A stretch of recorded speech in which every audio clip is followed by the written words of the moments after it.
G'day everyone and welcome to episode 17 of the Battleforge Gaming Podcast presented by General Games. I'm Background Mike and today joining me as always is BFG Justin. G'day Justin. How are we doing guys? G'day Mike. Thank you. And our special guest all the way from the UK, 84 Paints, otherwise known as Den. Welcome Den. Hey guys, good to be here. Good afternoon, good evening I suppose. Yeah, depending on where you're watching this from. Yep. As always, guys, if you can remember to like and subscribe, that would be massive help. Be a massive help to the show. Give it a share as well. Give it a share. Do something wild. Yeah, absolutely. That would help grow our audience as always and make that BFG community a little bit bigger. Send a link to your mum for Mother's Day. Perfect. What's better than watching us talk about Warhammer for mum? Not much. You can't beat that. As always, we're going to start with the Catch up. the 2-week catch up. It's been We've got a name for it now. It's taken 17 episodes and we've got a name for it now. The fortnightly catch the up. fortnightly catch up. We could have thought of that a few episodes sooner, I think. Yep. That's okay. Alas, how have you been, Justin? Pretty good. Heap of stream painting. I've started doing some Saturday morning stuff as well. Just ramping it up, and I've noticed that actually. I'll start getting some more content out too. Get off my lazy butt and start posting some more stuff because I do have a back catalogue way before DreamHack that I painted and I just didn't take any photos or reels, and tomorrow is going to be a big day of doing that type of stuff. It's somewhat, as far as content creation goes, it's somewhat of a good problem to have, I guess. It is, yeah. I should be more consistent with it, but that's just me with my content. Anyway, I don't know if other people in content creation land have the same sort of issue as me, but it's something I struggle with. It's something I struggle with. If I had it all set up in one spot and I had lights on it all the time and I could just go plonk, then I'd be good. But it's like moving everything and getting the lights in from here and setting them up, and there is a bit of mucking around with that. There's a little bit of mucking about. I mean, Dan, you can probably jump in there. Do you have like a dedicated zone? I know you've got quite the setup at your place actually.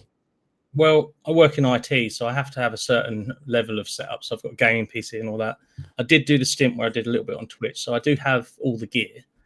Just don't really have much of an idea how to use it. So what you've got here is the best I can do at the moment. Nah, it's more than adequate at the moment.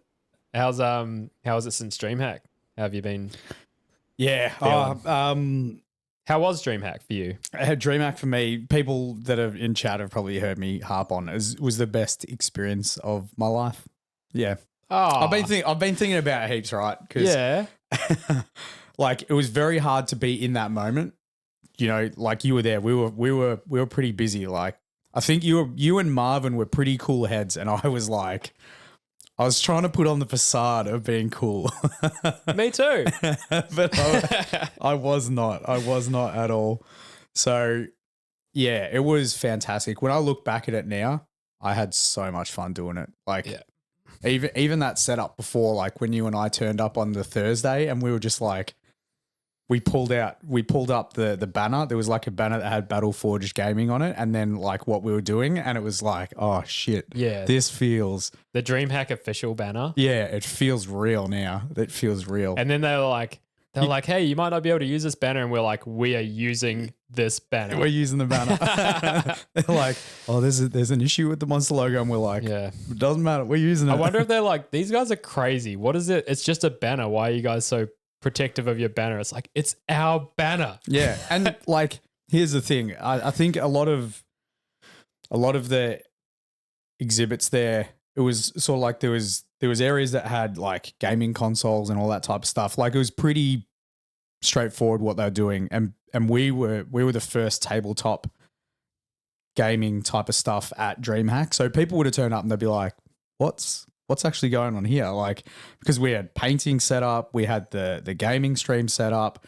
People were super interested in all the OBS stuff, like the behind the scenes stuff. So yeah, I remember like seeing Marvin at the keyboard at the computer at one stage, and there was like a group of people around him, and I was like, that's pretty cool. Yeah, so I was like, I want that banner because it lets people know exactly what we're doing. So I was like, you're not getting rid of our banner. Yeah. Yeah. And Parmo's actually just reminded me in chat, what's up, everyone? You got to do something pretty special as far as teaching people to paint goes. I did. Yeah, I did. So I had... You'll like this one, Den. This is pretty cool. Yeah, I had like about 5 minutes downtime at one stage, and I was standing next to Marvin looking at the OBS stuff, and he leans over. He's like, "Oh, you're doing a paint class with the CEO of Twitch." I was like, "Yeah, yep." And then he's like, "No," and he told me again, and I took it, and I was like, "Oh shit, the CEO of Twitch?" And he's like, "Yep." And then you came over, and you're like, "Hey man, I need you to take this paint class," and I was like, "Can do." Yeah. Absolutely. He was there. So yeah, that was Dan. That was DJ Clancy. Yeah, Dan Clancy. And then there was another guy from Twitch who's Rob, and he does like IRL stuff. He lives in Japan, and he basically just streams his life. Yeah. Which is like, well, he was doing it there with the painting class. Yeah, we had like 3 cameras on us at one stage. He gave us a shout out too. He could be watching the podcast right now. I imagine he is.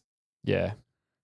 And so I mean, given some context, it's kind of now that we look back at it, I can see why you had like it was such a experience for you. Like it makes sense. Yeah, best weekend of your life. Like it makes. Who would have thought how popular the painting class was going to be? Like Not me. I think we started with a box of 60 intro models, and we're like, that'll do the weekend. Easy. And we had no structure whatsoever to the paint classes. And shout outs to Kale because he did a brilliant job on that first day. And an absolute machine he was. And the dice daddy, but it was chaos. Yeah. Absolute chaos. And then once it got structured, it ran much smoother. But I think we went through like 120, 140 intro models over the weekend. We managed to get some more models from General Games and General Games Malvern. Yeah. Shout out to those guys because we would have been. We're like, we were gonna hunt models down if it was the last thing we do. Like, There's no way we're not delivering paint classes. Yeah, that was the whole vibe of the weekend. I felt like you, me, the team. Like, shout out to all the BFG crew that were there. Our whole attitude was like, we're gonna make this work no matter what. Yep. And that wasn't the sort of vibe I was getting when we first turned up. I was pretty nervous about how we were going to come across. I thought we were going to be so underwhelming. I thought we were going to be underwhelming too. Like we turned up with just like a little sign and a couple of banners, but we were lucky enough to get some partition that we could block off all the windows, hook our sign up. The lighting that I normally paint with turned up looking awesome. It was like stadium lighting over the battlefield. Yeah, it was like Pokemon. Like arena. Yeah. Very cool. Very cool. Sweet. And also, you know, we did shout out to the main BFG guys that put their hand up to help. But we had Nathan or Little Nat from our chat. He was looking for stuff to do on Sunday and he gave us we gave him stuff to do. Yeah. He gave us some of his time and he was like a duck to water. Yeah. Taking those paint classes and the Dice Daddy's brother James. Absolutely. Just building models helped us out. Yeah. No, it was an absolute thrill, and we got to meet a few of the BFG community in real life, which was really special, I think, for both of us. Yep. And yeah, it was just an amazing experience. Like it was better than I thought, better than I hoped. Yep. Absolutely. And if we're lucky enough to ever go to another event, it probably, like, they'll be fantastic. Don't get me wrong. I don't know if they'll ever be what that one was. It was the first time. Yeah, it was special. It's a special experience for everyone, I think. So absolutely. Yeah. Oh, we got sidetracked there. We do have a guest, Den, who's been patiently Den. waiting. Just story time. Still here. Yeah. I just went on a rant. Yeah. What about yourself, mate? How's the last couple of weeks been for you in the painting world? It's a bit quiet because I've had a lot of work going on. Obviously, I'm juggling owning an IT company and painting, and sometimes I don't get as much time as I want. So if I can get 40 minutes sitting down to paint, it's a good day, really. So I don't get a lot of time. But yeah, the last 2 weeks, not a lot has been going on. Hence my Instagram's trickle feeding through with what I've been working on.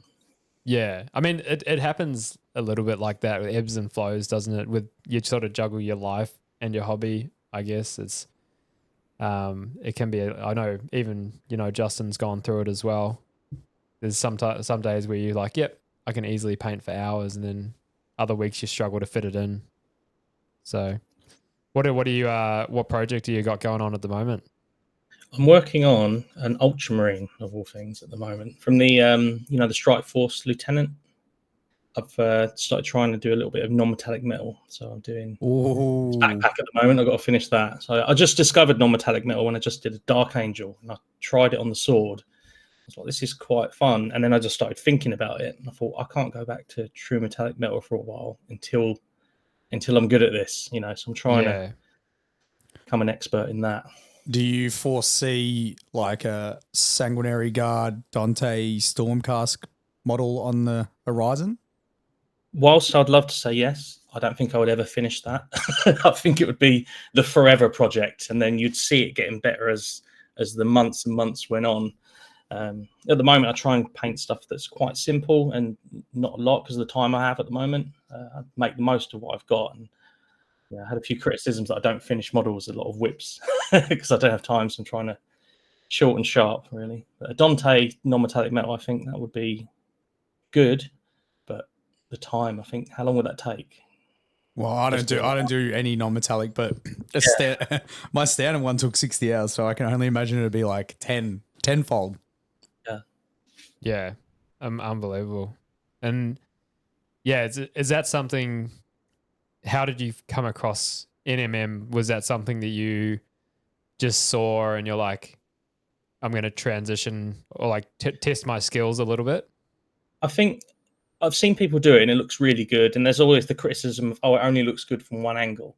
So I've started seeing Games Workshop started doing it more on their Dark Angels, on swords. I was like, okay, it's starting to become a trend. And then if you look at Adepticon, a lot of the winners, a lot of it was non-metallic metal based. They're not doing the single edge highlights. They're flowing towards non-metallic metal. It might be a trend and disappear and go back somewhere else. But I thought, it's a skill that I've got to use because I do become quite obsessed with individual skills, hyper focus. And I thought, let's just give this a go because it adds to it really. Because everyone knows me for sharp highlights. Yep, I can do that quite well. And I thought if I can add non-metallic metal as a skill to my toolbox, it kind of elevates what I can do as a painter. And I think that was the motivation for it. Yeah, nice. I personally I don't think I'll ever pick up non-metallic metal just because I like to paint armies. Like that's my goal, is to paint that type of stuff. And like you touched on, it is a very time-consuming process. And I don't have an issue with it looking good from one angle. Like most of the time they are for a display piece, which you do rotate and look at, but ultimately there's a specific angle you're meant to be looking at it from. So I don't think there's anything wrong with. Have you seen? Well, since you've been trying your non-metallic metal, then do you agree with that criticism that it only looks good from one angle? I personally haven't seen a lot of NMM stuff. I haven't seen any high level stuff in person. No. I think when the stuff I'm doing is on certain surfaces, so you can plot the light and it doesn't consume the overall model, how it's held. So it still, from any angle, looks quite good because of the way that the reflections are done. I think some styles of non-metallic, because obviously there's different styles of non-metallic metal, right? Yeah. So some of them, they do these highlights that are like triangles. They're like a fixed line where the light's coming from one place. So if you twist it, it loses that angle that you're looking at it. So I think with non-metallic metal, you can do it so that it kind of can be rotated and you can still get what's going on depending on where those little specular highlights are. I think, so it isn't a one angle, but it depends on what non-metallic metal style you're doing. That's what my observation. Obviously, I'm a complete newbie at it at the moment, so I might change my mind. That's cool though to hear. That side of it, because we haven't really had anyone on that's delved too much. Brush had delved a little bit into Brush NMM. is starting to do more of it. Yeah. I wouldn't be surprised if Maddie's Minis starts getting into that type of area. I think he's got some like you, Den. He's got some models that have small areas aspects of it. Yeah. It's awesome. I mean, let's be honest. It just Yeah, He's got a really gritty style, and I think adding non-metallic metal to that would kind of polish it round, and it'll fit it into his sort of gritty style because it's like a grimdark on steroids style. I think Matty's got it. I love it. I think it's really amazing. I couldn't paint like that. I wouldn't even know how. To me, that's art. What I do is technical. Yeah, heard it here first, guys. Matty's minis is not natty. He's on the gear. Yeah, he's an absolute beast. But not unlike yourself, your stuff is amazing as well. Tremendous. That's probably a good segue. Good segue to start the origin story. So, yeah, for those of you that don't know 84 Paints, you're about to know them really well. How did you get into Warhammer? And when? Well, yeah, when is also an interesting fact as well. When is a weird one because I did, and this is a bit cheating, I did do a little bit when I was a kid in the 90s. So just to start, 84 Paints, I was born in 84. I don't have 84 Paints. I was born in 84. Let's clear that up. Is that the most commonly asked question? Always a common misconception. Looks like you've got more than 84 paints. Yes, I do. There's hundreds there. But yeah, I started in the 90s initially. Like friends had it. Some of my friends went to grammar school. They had Warhammer Club, and I had some. Might have been second edition at that point, and I just bought some Warhammer. They were awful, dabbled around, and yeah, that was 20 odd years ago, 30 years ago nearly. And then I think last year I was browsing on TikTok of all things, and I was just scanning as you do, and then I started seeing Warhammer models, and they look different from the 90s. They're massively more detailed, and the paintings evolved so much. And I was like, that looks quite fun. The scale's more normal. Yeah, those big old heads. Well, it's quite nice because there's so many people doing the hobby now, and content creators. You see stuff, and it's almost like a sales tool. So Games Workshop probably should be quite proud of all the people doing all this cool shit. And I just scanning. I was like, let's have a go. So I walked into Games Workshop just randomly, and then bought a plethora of random bits because I didn't really know. I think I bought Horus Ascended come out shortly after, and I was like, I could paint that. No. Not my first model. So I bought a few Space Marines and stuff and started dabbling around. I didn't even know what priming the model was. I was just painting Ultramarines blue or McCrag blue over this model. I really had no clue. Actually, it's just absolutely no clue. And that's how it started. It was just a. We'll bring up some pictures here. Yeah, we'll start with the. Here's a McCrag blue. This is the one with the dry brushing on it, I believe. Yes.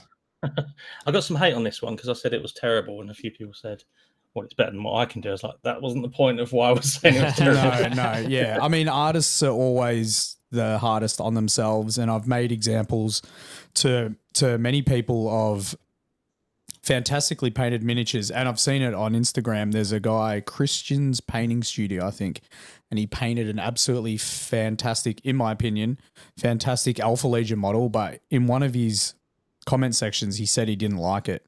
And I never understood it until I painted a model that I was content with and had some very good highlights on it and stuff like that. But there were just a few areas that were off, and I was like, I understand what he's talking about now. Yours is a little bit different. It's one of your first starting models, though. And I think that is the starting model from last year. It was in a little box. You go and build it, and they give it to you in a little box. Yeah. So for people that are watching right now, I think it was February 2023 on that one, maybe, or something around those lines. So we are in May of 2024. So your journey is just over a year. Yeah. Which is crazy. Which is crazy. It's insane, actually. And it's why we reference you a lot as an example, because there are so many people in the hobby that get into it, and they're just you can understand how it's frustrating when you first start painting because you can't achieve on the model what's in your mind. Your hands you can't make your hands do what you want them to do sometimes with that brush control.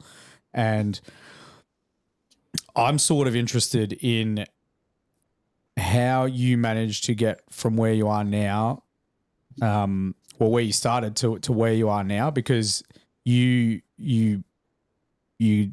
elevated your skills very quickly. The timeline is just crazy. It is It is insane. We got another couple of those. I think there's a Ultramarines Blade Guard there. From memory, we chatted around that time on Instagram, and you were asking tips from me. Yeah. I'm assuming that I wasn't the only one you were asking tips, because shortly after that, your highlight game and everything else picked up real fast. Was that a lot of painting, do you think, to get that brush control? No.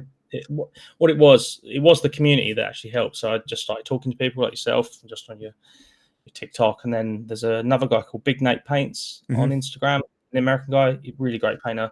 I was in his inbox, just how do you do that? How do you do that? Kind of hassling him. And he would take the time to show me.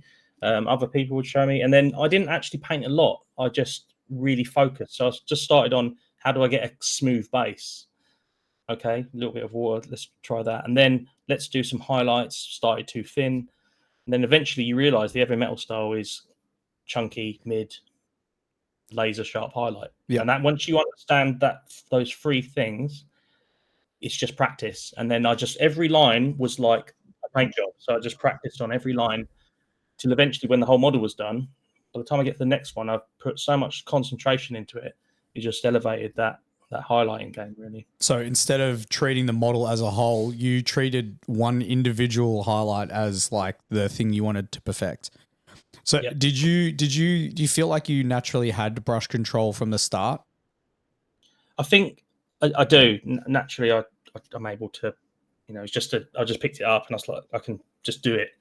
Some people may struggle with that, whereas I'm quite lucky that I'm quite good with my hands, so that does help. So obviously it might have shaved months off of my time just by being naturally able to use a paintbrush, so genetic. I would say almost years. There's a lot of people that are. Well, Do you, another thing, which, I mean, I don't know if it correlates, but I feel like age has a lot to do with it too, and patience.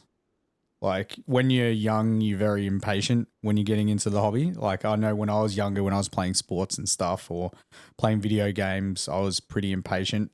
And as you grow older, you start to learn to have a bit more patience. You think that helped? I'm quite impatient, but I force myself to be patient to get the effect that I want. I can't do long painting sessions because I get frustrated because I want to just smack it on and just get it done. So I kind of take my time and I have to force myself to sit there. So for me, a lot of people would paint to relax. I do love painting, but there's an element of anxiety for me as well because I have to hyper focus on that level of detail. It can be quite daunting to go, right, I'm going to go and paint. Super sharp attention span for the session. So yeah, I think I'm not a very patient person, but as I've got older, yeah, you do slow down. For me, I'm slower than I used to be because I'm getting older. Yeah. So shorter paint sessions work better for you. Yeah, I couldn't paint for 4 hours. I couldn't paint for 8 hours. I can do 40 minutes. I think I'll just sit and do it, and then I have to go and have a break, go and do something, then come back. Once I start to feel that I'm not as sharp or I'm shaking because I'm rushing, I then stop, go and do something else, come back and have another go. Like short control burst works for me. I can't do. See, I think that takes patience in itself. It takes discipline. Discipline to put the model down. Yeah. Yep. For sure. Did you find going into deciding you were picking up Warhammer this time around, was it a very conscious decision that you wanted to give it a good crack and be good at it? Yeah, it was actually. The box art was like, oh wow, I could just do that. When you realise it's actually very difficult to paint box art. They sell it to you like it's like that, though. Yeah, this is why people end up with so many models. They buy the boxes, like it's a thing that happens. People buy the boxes and they're like, I got a box of Terminators. Nah, bro, you got a box of plastic with a bunch of work to get them to that box there. I think when you start snipping them out of the sprue, you realise how much work you've now got in front of you. When you start gluing all the little bits, oh my God, you clip that first tiny piece out and you're like, with Terminator, when you see a big line that you have to fill. Yeah, with Terminators and like intercessors and stuff, I'm pretty cool with now. But those Centurion models, holy shit. Like that's one of the things where I started clipping the beast pieces out and I was like, what am I doing? This is going to take ages. And it did. It was like, It did. Yeah. it was and like it did. Yeah. it was a 45-hour Centurion model. There's 3 of them. Yeah. Oh, torture. I mean, I'm just looking at those things on the desk, and I'm like, oh my god, I don't even know how long that would take me to paint that. Oh, the knights, yeah. Use a roller. So I'm the opposite. I can do big stints, and it's because I'm content if there are some edge highlights that aren't like absolutely precision, because I'm trying to paint an army. I'm cool with it. If there are edge highlights, I'm like, oh, that one's not good. I will fix it. But if there's some, and I'm like, yeah, that was a 7 out of 10. I'll stick with it. Yeah. Yeah. Well, yeah. I think that's a good thing mentally. I think Darren Latham said something about that. He has several levels of project on at the same time. Yeah. So it's the display piece, the army piece, and then a quick bash as well. And Yeah. I think I'm probably going to start adopting that because I don't paint a lot. So it's nice. Sometimes I want to relax. It'll be nice to just eyeball it and just, whack it on. Yeah, tell you what, man, get some Tyranids. That's a good example. It's going to take me 135 hours to paint 3 Centurions, and it took me 145 hours to paint 800 points of Nids. So, yeah, Darren came out with a couple of good pointers on his IG. Just few a of those couple. things. Yeah. Well, he's He's quite experienced, I believe. Is he new? Yeah. Or- Yeah. He's my painting Jesus. He's probably like the second most mentioned person on this podcast after Den. True. We'll get him on. We'll get him on one day. One day. But yeah, that's we got a great question come through the chat actually, from someone I believe you'll know, Den Lightning Miniatures. Oh, yeah. He asked how many, referring to your pile of potential. Yes. How many boxes of stuff do you have? Would you say? I can't count that quick. 50? Hey, I don't know. You were doing a giveaway in your IG or something, weren't you? I am. I'm giving away because I've got so much. I realised I've just the hobby for me is obviously painting, but there is another hobby which is collecting all of this crap, like trinkets and Warhammer coins and all this stuff. And I've realised I can never paint this much. And I thought, I'll give back again to the community and just say, if you want some of this, obviously certain models that I really want to paint, I've kept to the side and not included it. But yes, if people want to, I'd rather someone paint some of this stuff than it sit up there for the next year, or 2 years, depending on how long I get around to it. But yeah, That's 50 cool. boxes, and then I've got some in there and the filing cabinet. There's Leviathan and all those. Are you still running that giveaway at the moment? Yeah, I said I'd run it until I get to 10,000 followers. It's the big awesome! 10K giveaway. What do people have to do to score some of your stuff? Just the usual. Like share. Game hungry stuff, like, share, follow, get all your mates Yeah. to like, share, follow. One of them. Fantastic. Yeah. If you want some Warhammer models to paint, go visit 84 Paints. Yep. This is why I've got so many followers quickly. Just keep doing giveaways. It's not because of painting. Then they'll me. I don't appreciate it. I know for a fact that's not true. No. I remember looking at one of your models. I don't know. It must have been a little while after. We got some more images there. It might be in one of those images I put on there. Where'd we get up to? We got up to The Blade we saw Guard? in the Ultramarines where the second one ends. All right, and then as the Dark Angel. This is when the painting Yes. started to really level up. This is the 84 Paints that Oh yeah. you're like, oh okay, Yeah. this is serious. Yeah. So this is Yeah, the that Dark one- Angels. That was when I started to understand the edge highlight, when I realised how to do it, and I was doing it quite quick there. I didn't know how to glaze then, so if you look at the robe, you can see some watermarks as it's dried, and I started dabbling into how to glaze. That's when I figured the edge highlight. It needs refining. If I painted that again, I think it would be a lot better. It's a good model. Don't get me wrong; it's a really good, well painted model. I spent a lot of time on it, but yeah, that's when I started to understand what was going on, how to get that glow. And the Dark Angels color scheme with the moot green finish gives it that pop as well. So it's quite a good one. Such an enjoyable scheme to paint the Dark Angels. It's very nice. I don't know. I don't even know why certain paints are far more enjoyable to paint, but they are. The Dark Angels just so fun to paint. But so are the ultramarines. Everyone hates on the ultramarines. The one I've recently started doing, I was like, these colours, these blues are actually really nice. That's why they're the poster boys, because they're nice to paint. Yeah, You know, and everything in the range looks good in the Ultramarines blue.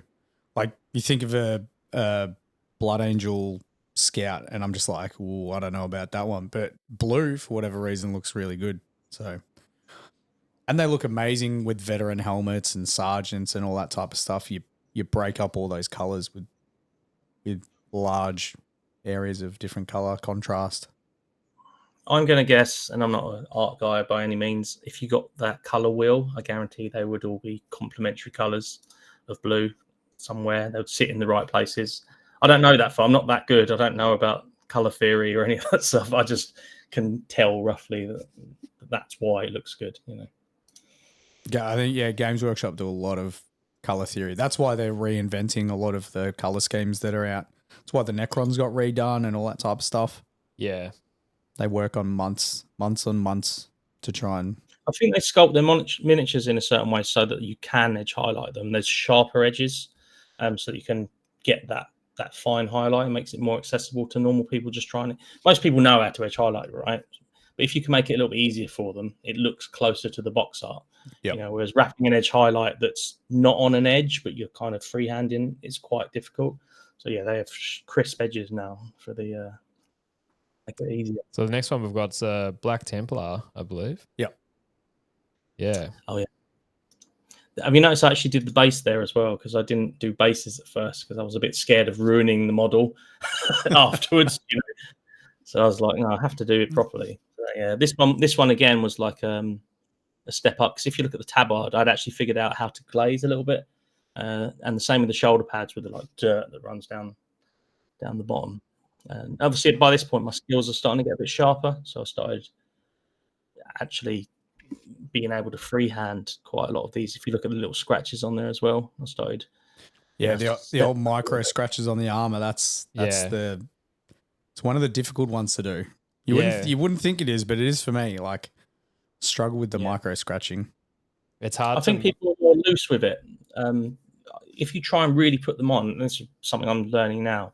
If you try and place them, it's quite hard. You almost have to be random and light. Yep. So that it just leaves a slight score rather than it's purposefully painted on there. Yeah, if that makes sense. Yeah, that's a really good tip, I think. Anytime I've tried to do like scratching of the leather, like you do it a lot with your leathers, Justin. Yeah. Whenever I try and do it, it's like it looks way too just like deliberate. Whereas, you somehow need to just... I still have models where they're like, I don't know, you get into a flow with it, and sometimes my leathers I'm like on point and I'm like, yeah, this is real easy. But then others I'm like, oh, that was some real bad leather. On the leather, the best leather I've ever done is actually on that second ultramarine. He has a gun, a little holster, and I did it by accident. I just got random browns, and it was random how I was doing the scratches, and it looked like genuine scuff leather. I can't do that again. Absolutely. I'm looking at it now. I can't reproduce it. It looks like scuffed leather, especially in person. And I know the colours that I used, but I can't get that back.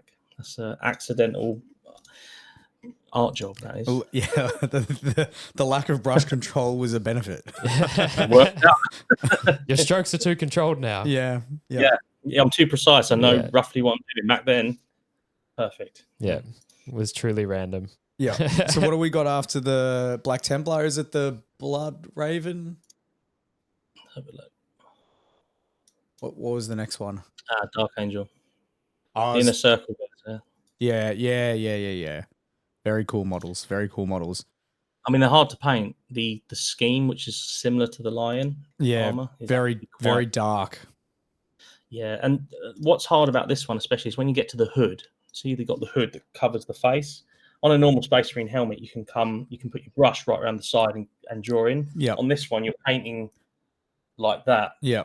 Because you've got the hood in the way, so you can't twist the brush to the side to get the angle of the brush. Yeah. So I found that I had to change the brushes I use normally to have longer bristles, but with a body in them. Okay. So it still holds paint, and so I could just poke it into through the hood. So I usually use Winsor & Newton, and they have the triangle tip.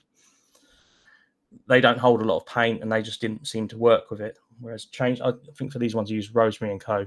with the longer bristles, and then just free-handed it in there. But that was quite hard doing that hood, but it paid off.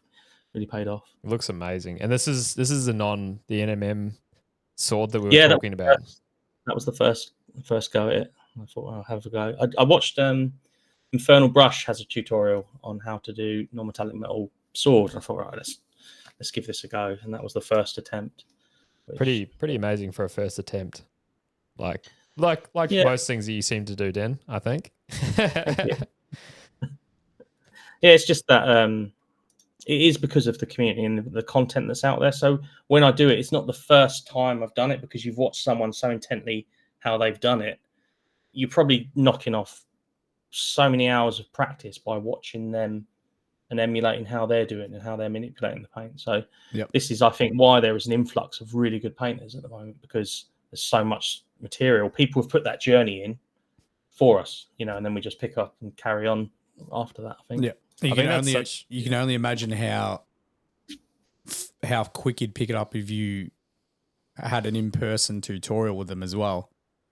Because like watching the videos is fantastic, and like I love making the videos to try and help people out and remove that intimidation factor, but being able to do it one-on-one, or it doesn't even have to be one-on-one, but in person, it would make a huge difference too. Well, like we found, I think even at DreamHack, running those small learn to paint classes, the results that people were getting with 45 minutes of their first ever time painting a Warhammer miniature was just crazy. Like, we look at all of our first models and we're like, they're so much better already. Yeah. They were like in 45 minutes.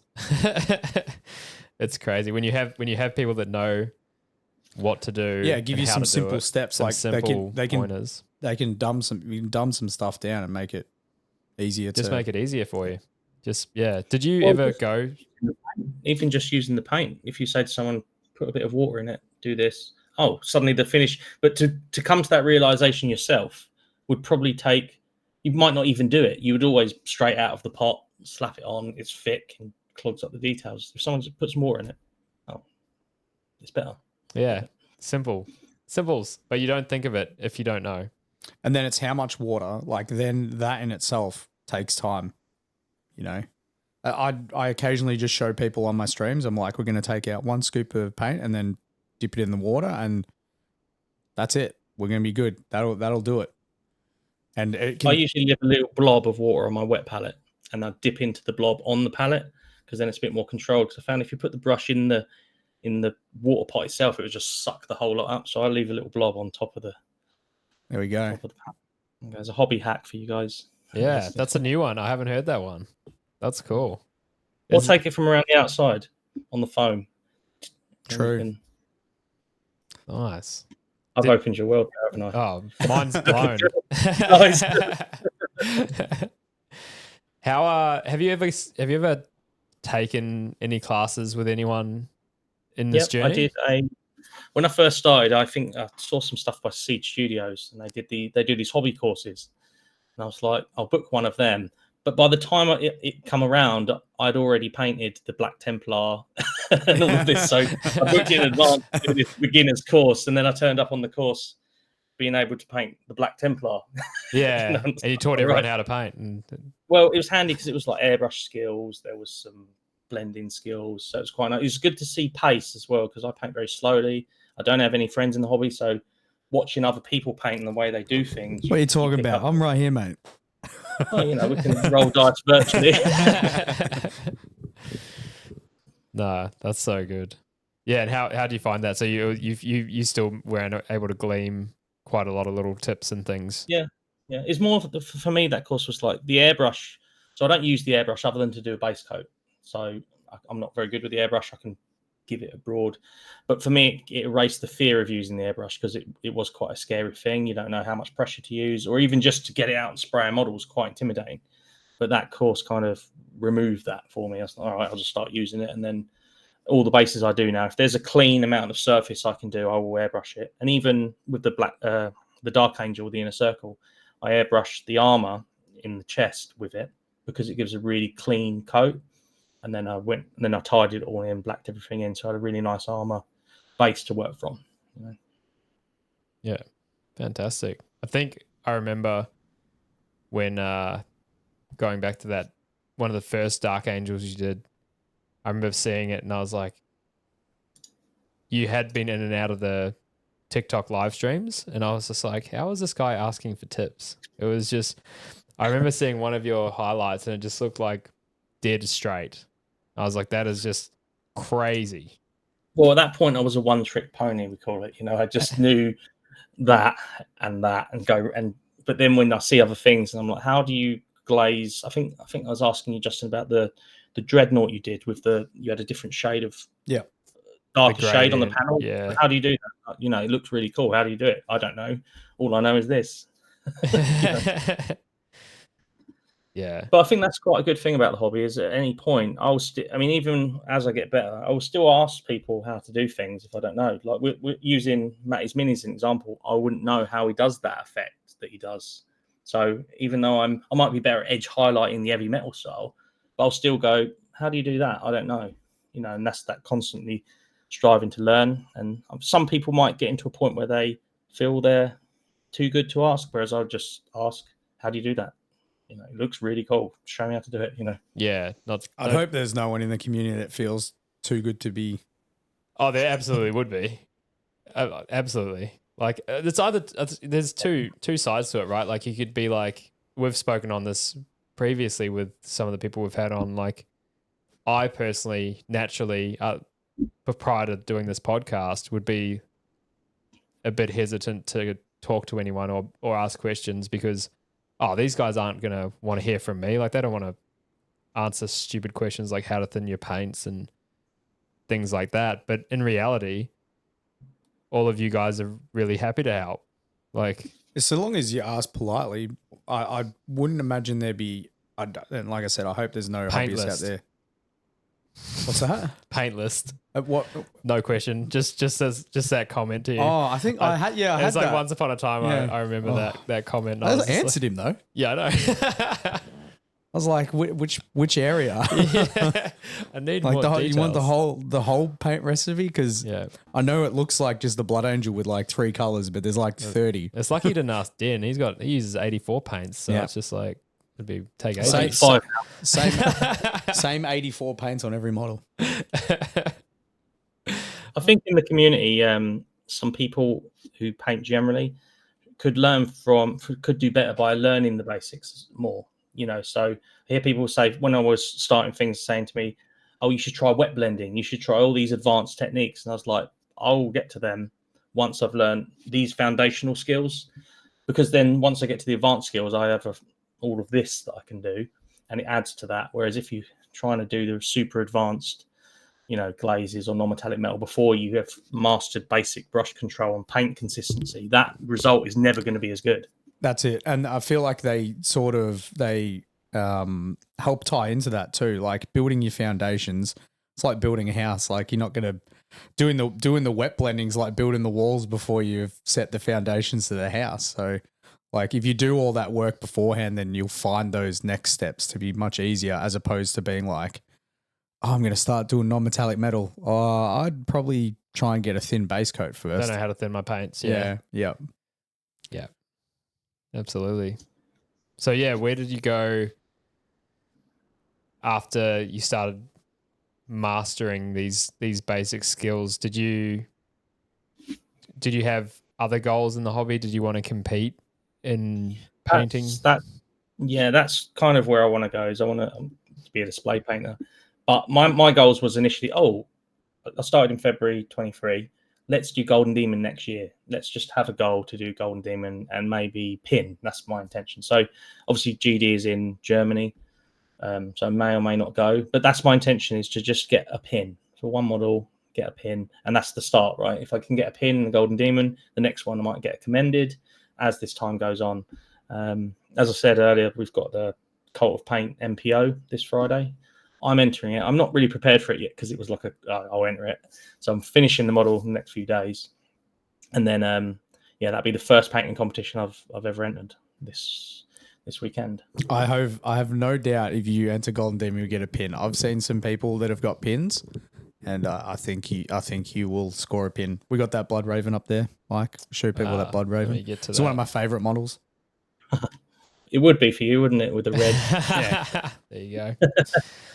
Yeah, it's one of. I remember seeing this Blood Raven. I'm like, yeah, that's so good. Like the muzzle heat damage too was just perfect on the Infernus Marine. So, did I get the pick with the heat damage on it? Yeah. Yep. Cool. Just trying to remember. Can't see it. So. Yeah, that one. That one was an airbrush style that I used with the base of Rhinox Hide and Mephiston, and then I went over it with Mephiston, not Xenophil, but kind of so it has the Rhinox Hide blended right to the outsides. Then I started doing all the highlights. But if you notice the edge highlights in certain areas, I've kind of pushed it towards a certain point, so it looks like it's glowing, like he's looking at a fire or something. So it's got thicker highlights, and they're glazed into the tops of the panels. That was like a new thing that I was trying just to get that effect.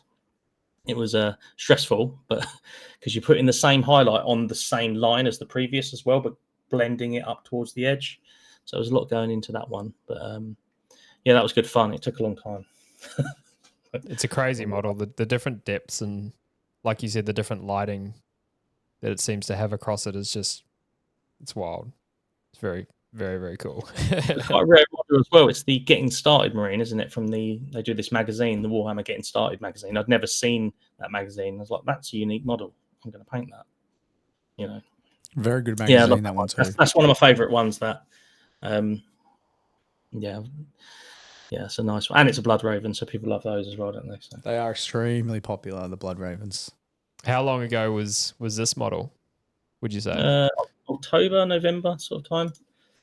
So I then moved on to the Gobbo. I never finished it over Christmas. There's lots of drinking and eating, so I didn't really finish it. But yeah, that was just before Christmas, really, that one. Yeah, so that's, I mean, if we're looking for a reference, that's 9-10 months into your hobby journey. So it's just testament to what you can achieve if you're, dedicated and you approach the community. I think really go into it. Yeah. Yeah, these schemes as well. I mean, I kind of made it my own, but these are traditional heavy metal color schemes, basically. I was calling it at the time heavier metal because it kind of had that blends on the top of the. I think a lot of artists nowadays this is why I was talking about non-metallic metal. If you look at what people are now doing with armor panels for Space Marines, where they're taking the traditional edge highlights and pushing it more, and this is the trend that we're seeing. If you look at Little Giant Honey, for example, Gold Demon, that's the style. It's non-metallic metal, but it's kind of it's its own thing, and you can spin the model around. It looks great from all angles. So I'm going to try and push towards that heavy metal on steroids sort of. Pretty good goal. Yeah, it's a good painter to reference. That is, yeah, stuff's unbelievable. And I think this was our last model. I can't remember it. No, like this. the Blood Raven. Yeah, sorry, that's right. Yeah, that's why I can't remember the next one because there's nothing after this. So yeah, that's 9-10 months into your hobby journey. Now, obviously, you want it to be a display painter, or you want to push yourself and push your painting. Have you like got into any other aspect of the hobby during this journey, like the lore or the? I have read some of the Horus Heresy books. They're very good. I have started reading some of the other normal books that are at, like the Lion, Son of the Forest. I read that. The lore is really interesting. I do like the lore. It's really cool. I've never played the game, which people will be surprised to hear. Maybe ashamed of me, but yeah. I'm going to play a game of Warhammer 40k and Kill Team because I have several armies worth of stuff. I should at least play it, right? So, is this where you're going? Is this where you're going to take elements from Darren Latham and start a I don't know. Like it's funny, right? Darren Latham's quicker scheme is still like really good. Is this where you're going to do a quicker scheme for this type of stuff? Yeah, that's what I want to do. I want to paint. I've got the Space Marine Heroes, which is a kill team, right? I would like to paint them to a, like you say, Justin, like a high tabletop standard. Yeah. I don't think I could put a bad model on the table. I think that would just be wrong. But a high tabletop standard, I'll still do the 3 highlights. I just won't take a super amount of time. Maybe I'll make the first one double the thickness I usually would, and go from there. And then they still look good. I mean, and that's how I do it. But yeah, because you can never paint an army or a kill team quickly the way that I aspire to paint. It just takes too long. You're talking 10 to 20 hours for a Space Marine, depending on all the trinkets and cloth and all of that stuff. So, yeah, that's sounds about right. Yeah, and that's where it comes into the time, isn't it? Yeah, 10 hours. Take someone 10 hours for Space Marine. I'm very fortunate with the amount of time I have. I'm getting hooked up here. Very fortunate with the amount of time I have. So, I guess it's that similar sort of thing. Like you can only really paint with the amount of time you have, and I can spend 17 hours on a model because I can paint 3 hours a night. So, yeah, I could paint more than that if I'm being honest. Work, gym, dinner, and then I've got a bit of time to paint some models. So, yeah, and you'd still be enjoying yourself as well. Like it's not like it wouldn't. Yeah, I'm not going to paint. I'm not going to paint if I don't want to. Like it's not like I'm going to force myself to do it. Yeah, I still paint when I enjoy it. Yeah, even grav pads on repulsors. Even grav pads. The infamous grav pads. Yep. Yeah, and then I guess. Yeah, I don't think anyone would be surprised that you don't play. I think there's so many painters out there now that are just in it for the painting, or for sure. And there's, like we've talked about in a lot of our stuff, there's so many people that are just in it for the lore. There's so many people that are just in it to game. There's no rule that you have to play or you have to. It's more surprising finding a gamer. No, I suppose that's less surprising. There's heaps of people that don't paint and they love the game. Yeah. There's too many of you. There are too many of you. Paint your models. You're all wrong. Yeah. Get some paint on them. Look, there's people that like the guys that play Golden, that paint their models for Golden Demon that take thousands of hours. Like they might be playing games, but I doubt they're playing a lot if they're committing that amount of time to painting miniatures. So you enjoy each part of the hobby. More models. They got more models than everyone in the community, and they don't play. Yeah. It's crazy. So I was completely blown away when we found out that you'd gone from starting in February 23 to then becoming a commission painter for one of the biggest studios in the world, if not the biggest commission studio in the world, Siege Studios. How did that come about, if you're happy to talk about it? And was that something you had on your horizon? Like you had that as a goal at all? No, I think for me it was kind of like I like the idea of being forced to paint. Someone saying, "I'll do this," and it's something I would never normally paint, and then I would be made to do it. It come about after the Blood Raven, I think. Then I got on their radar, and they were like, "Oh, this looks all right." And so they approached you. Yeah, so James remembered, because I was on a course with James from Siege Studio. He obviously remembered me as well, and then the Blood Raven popped up because he got a lot of likes, a lot of follows. I think it was like this. What the hell is that? It just popped out of the community. I got a lot of likes on my Blood Angel Captain. They haven't contacted me. What's that, 20, 30,000 at the moment? Yeah, it's 20. It's a lot. 24. They haven't approached me yet. Where's my invite? Yeah, you're in Australia, mate. Well, I think now that Warhammer is so popular everywhere, I think all these commission studios are starting to branch out everywhere. I think Siege are now in the US as well. I think. I saw that they were trying to get into the US. They needed a satellite store in Melbourne. No. I mean, why don't you start your own commission studio? Paint too slow, and we're getting into the wait list. People are going to be dying of old age before they get their model. We're getting into the battle report scene, so that's where we're going. But you got approached by Siege Studio. What was your reaction to that? Was it like, holy moly, like? Yeah, it's very flattering to be like approached, and I was kind of a bit blown away. Like, oh, this is Siege Studios, right? You kind of Or Yeah. it's a nice feeling for people to go, "You're good enough to paint for us." And I was, okay, cool. I've done one project for them, which was these Chaos War Dogs. They're on their site. It was a long slog, but that's kind of where I fell out of love with commission painting as well, because it was such a long project. These projects take a long time, and as I said earlier, I don't have a lot of time, so a lot of my spare time that I don't have was spent painting models, and it was just it was a bit too much for me. And I've, you hear this from other commission painters. It's a long time to finish these models. I think it's a hard industry to run and get into, really, because of that reason. And you weren't necessarily looking for a switch in career, as you sort of said earlier. You've got your own IT business. It wasn't really. Was it any, like, was the money interesting to you? Like, did you have any interest in the money side of it, or? No, I was completely kind of like, I'm not doing this for money. It was never like that. I earn a good wage from because there's a lot of money in IT. It pays very well. So I was like, I just want to get good. But I think if you were to commission paint to churn out, what I found was my skill levels are actually degrading as I was trying to get models done faster. So I started being more loose.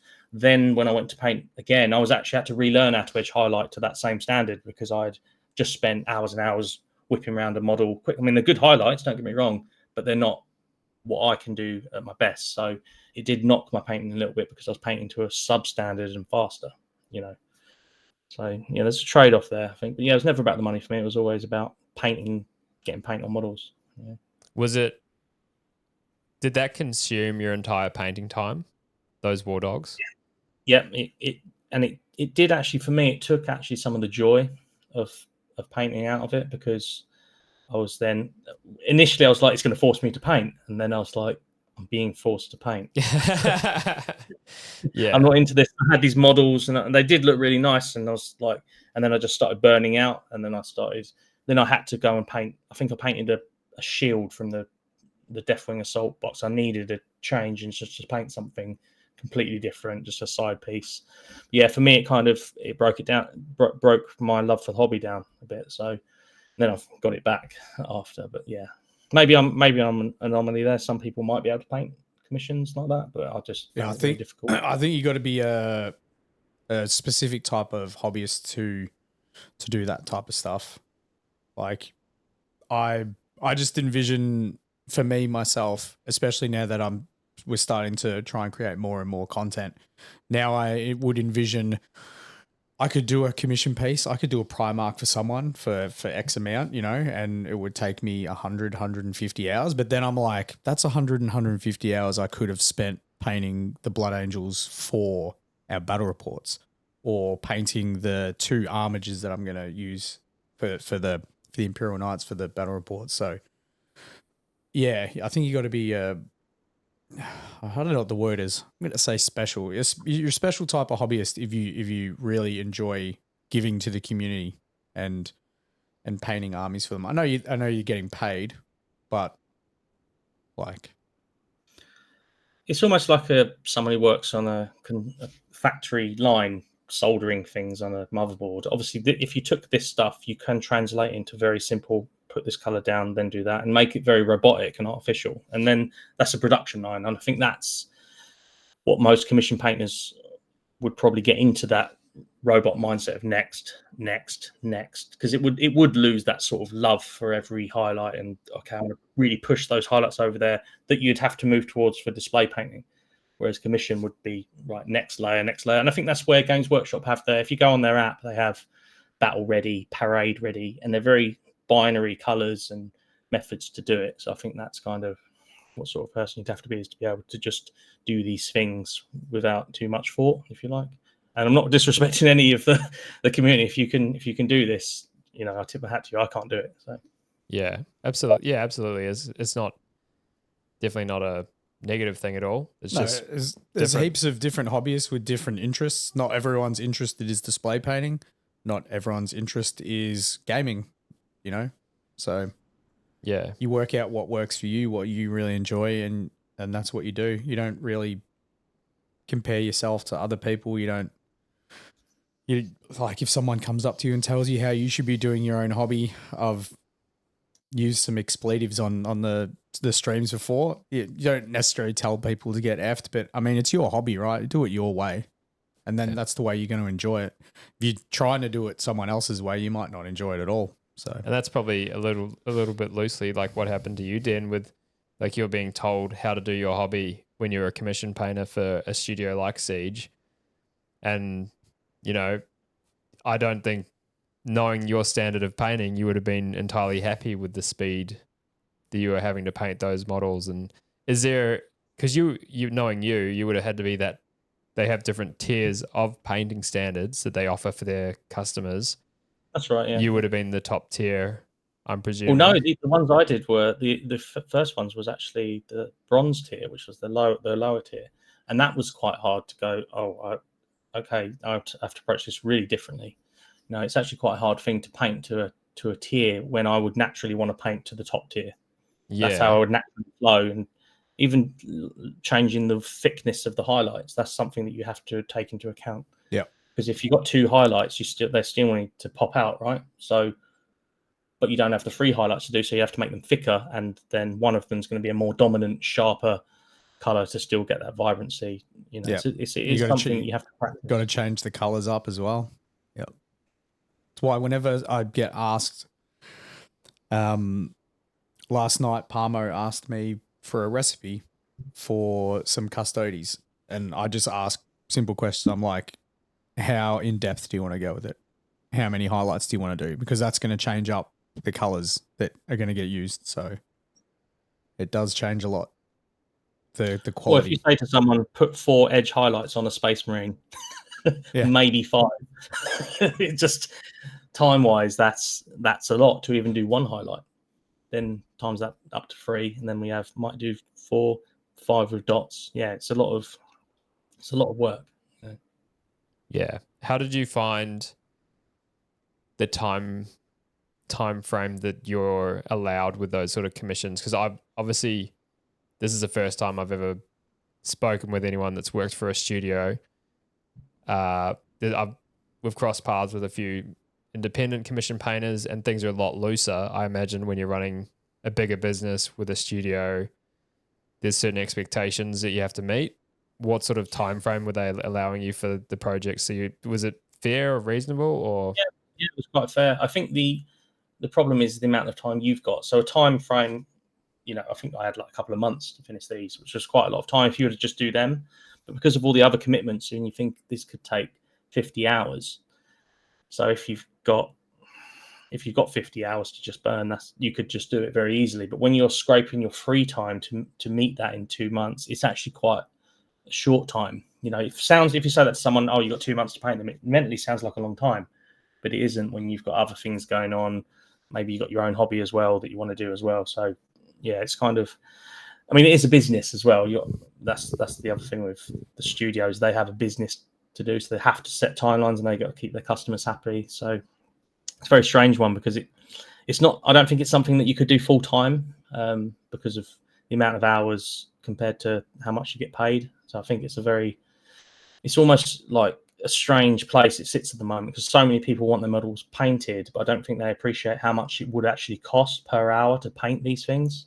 And I think that's the gap that we've got at the moment as it gets more popular. Is people want to pay £5 a model. If someone offered me £5 for one of my Space Marines, I'd be like, politely, I decline. You know, you don't have to be polite if they say that to you. That's ridiculous.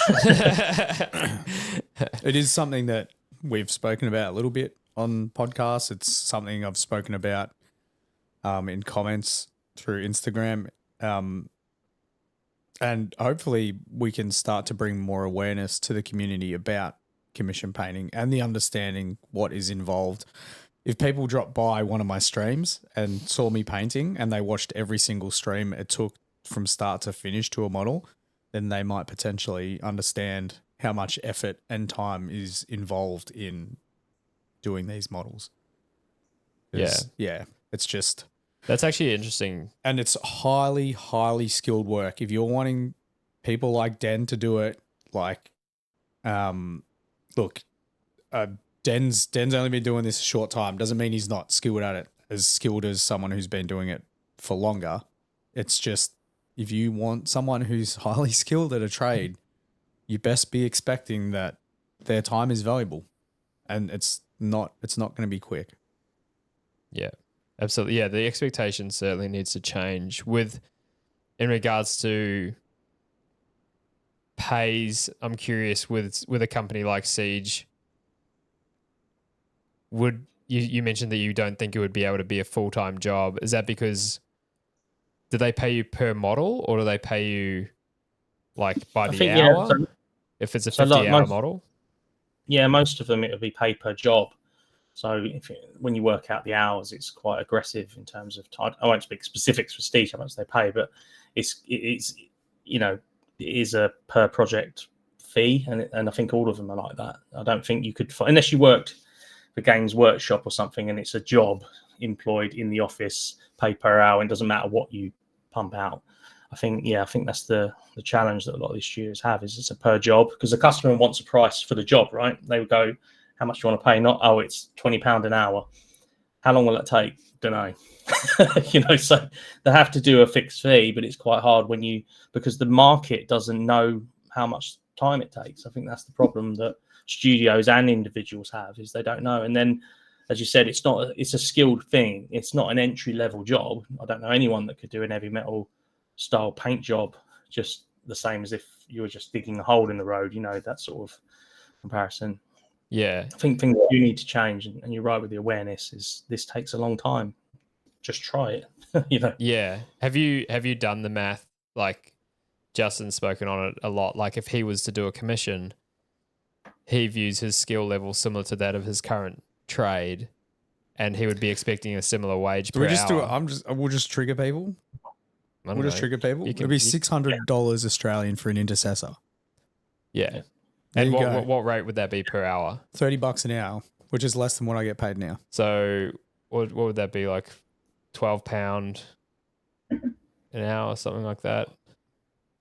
I'm not too sure what the conversion I don't know the conversion rate. But minimum wage over here is about £11 an hour. And then an hour it's about £200 for a Space Marine minimum wage, and it is not a minimum wage job. So yeah, you'd be better off going and getting a minimum wage in Costa or something, or they probably don't even pay minimum wage, or McDonald's, they probably don't either. So it's one of those ones where you got a skilled tradesman and you want to pay him as if they're an outsourced worker in another country that has a less strong economy. It's not viable for people to make a living. That, yes, they can do it on the side for a little bit of pocket money. I'm not disrespecting people that do it for a living. Some people probably do, but for me, when you work it out per hour, it's not a viable career in any way, I don't think. I think the guys that do it for a job, and again, we'll drop now. I think it's slips my mind. The guy that does the commission painting for Tabletop Tactics, Fletcher Giles, I think it is, or he was. It looks like he does it full time, but at the same time, it isn't the heavy metal standard. It's someone that knows the ins and outs of an airbrush very, very well, can do the base coats and zenithals and all that, and they look absolutely fantastic. And it looks like they're flicking on a single nice contrasting edge highlight. So again,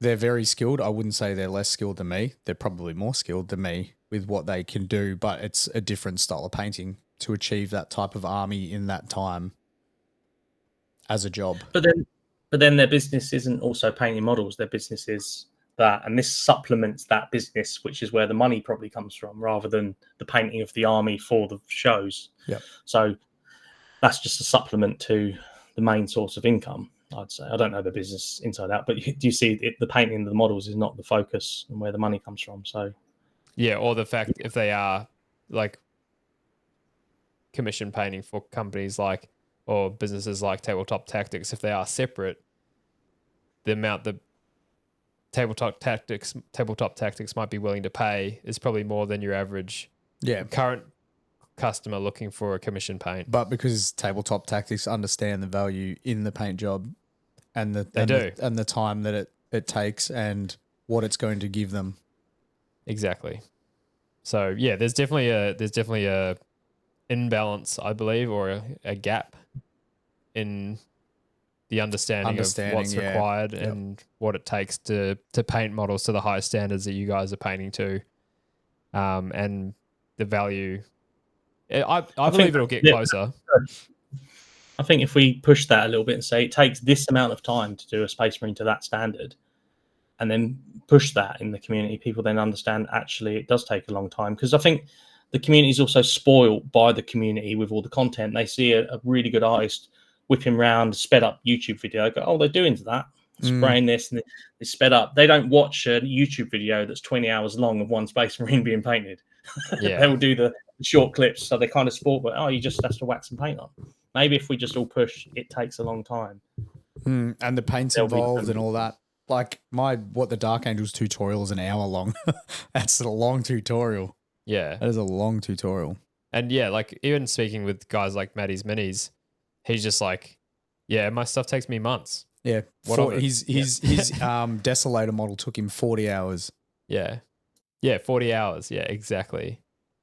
Like he's not 40 hours from an artist who produces something that basically no one else in the world produces.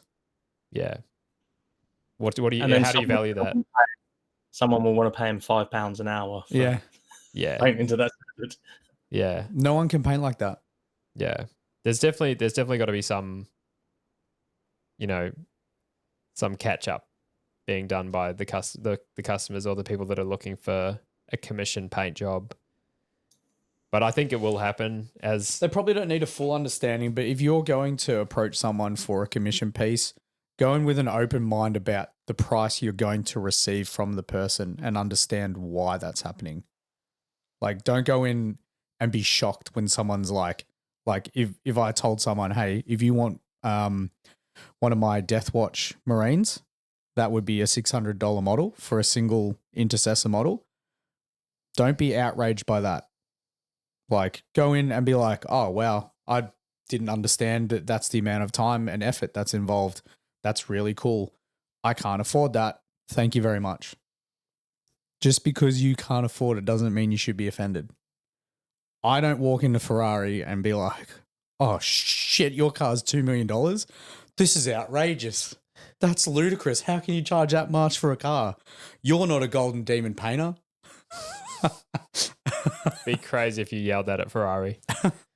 That's just something that happened on TikTok once. Yeah. Yeah. One of the dudes was like, he actually did yell that at Ferrari. Yeah.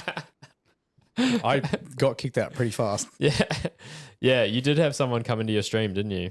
Had someone come in and ask for a commission, and then it was one of the first times I learned not to really chat about the commissions on the streams. I don't mind this so much because like we're discussing this whole topic, but he was like, oh, how much would you charge for this? And I gave him a price and he's like, that's crazy. Like, you're joking, right? And I'm like, nah, that's my price. I know my value. I know what my time's worth. And he's like, well, you haven't even entered a Golden Demon. And it's just like, I could enter a Golden Demon. It's not going to change me as a painter, the way I paint, right? I'll enter one of my pieces that I paint. If you win Golden Demon, it just means you're more expensive. And more expensive, yeah, exactly. Again, yeah. Yeah, exactly. No, it's a funny one, but I think the more we talk about it, the better it's going to be. The more people are going to have an understanding of what's involved. Like, we don't sugarcoat how long these paint schemes take. No, and it's not a brag either. No. Saying that it takes 20 hours to paint an intercessor is not someone bragging about, my stuff's better than yours because I paint for 20 hours.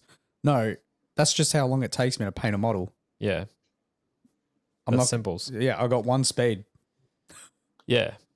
Other guys might be able to paint a different model at a faster rate. It doesn't necessarily mean it's going to be worse than yours. The time that it takes isn't a true gauge on the finish on the model, but it can give you an indication of the quality of the model. There'd be people out there that paint the same level of highlight to me that would be faster. There'll be people that do the same as me that'll be slower. Absolutely.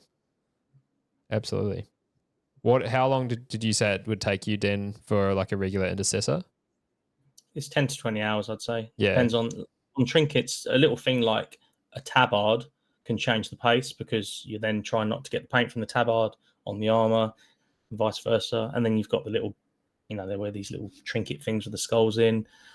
when you start adding all these little drippy bits, we call them in the UK, all the drip, it takes a lot of time and adds a lot of time to it, because you've got to break that rhythm, stop, get new paints out, start focusing on that bit, move on.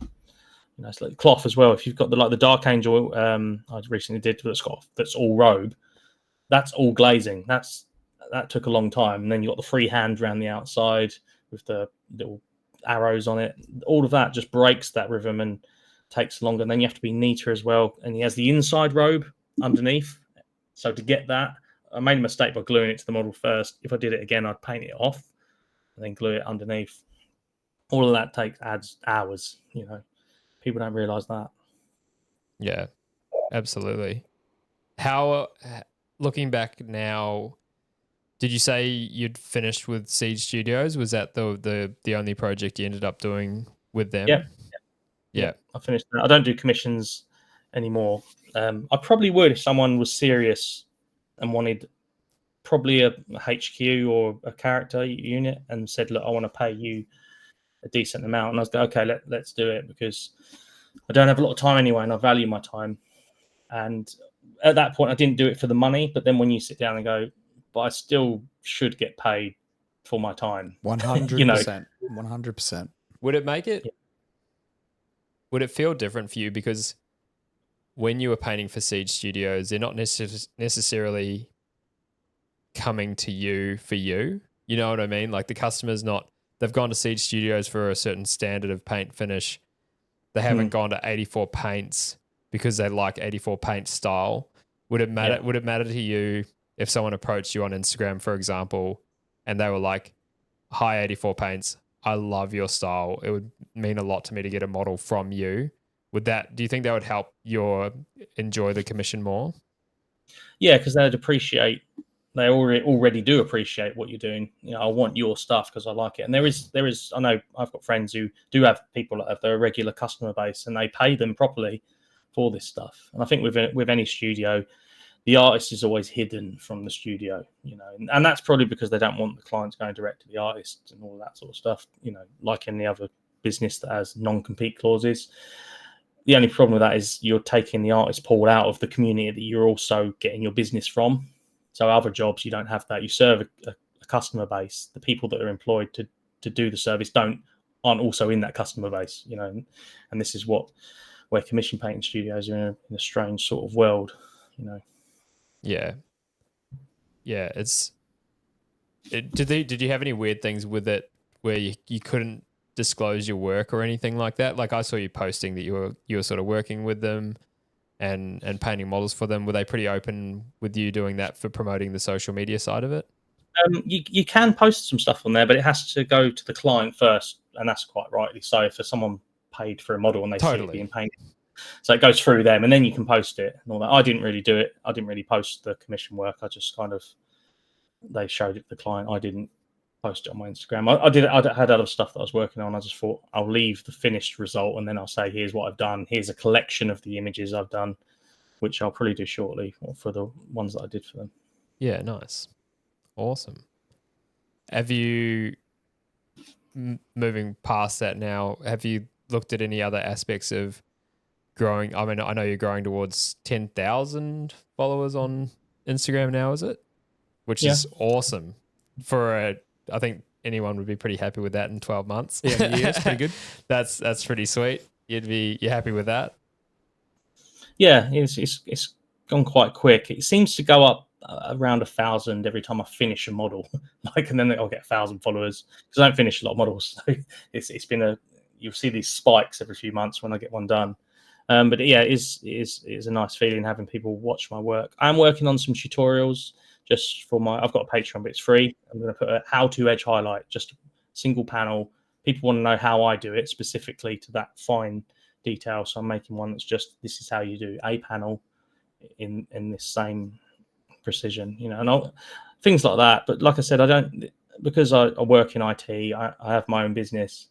This stuff purely is when I get time, I can do it. So at the moment, I don't think I could change my career. It would be nice to actually be able to just hobby all the time, but at the moment, I have bills to pay. Yes. Making that switch would be very difficult. Yeah. You mentioned your Patreon there, under 84 paints as well, I guess. Yeah. Yeah. There's nothing on there at the moment, which I joke about with people, but it's literally going to be, here's some stuff just to give back that I won't put on my Instagram. Here's how to paint this. I get so many questions on what equipment do I use. They see little things when I'm doing the odd live stream, and they'll go, "What's that for?" So just things like that, so I don't have to keep answering people. I go, "Oh, there's a video over there.